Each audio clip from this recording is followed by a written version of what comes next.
Hey Flip Flop Farmers, had a great idea this weekend to put up a bird feeder, but I didn't have one, so I decided to make one. Check this out. So I had these 1x4s left over from working on the chicken coop, and I just cut a small piece off of it, about 3 or 4 inches, made a 90-degree angle, and put those 2 pieces of wood together with screws, and then I painted it red.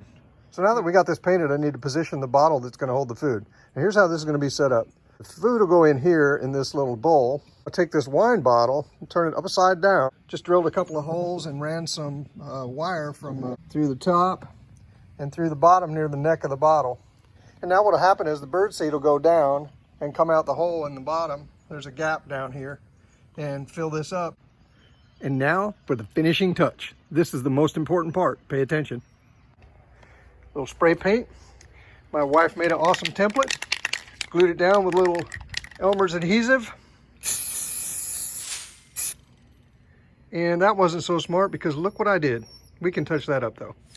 And there you have it. One homemade bird feeder, Roll Tide Roll. Thanks to my wife who did an amazing job painting the A.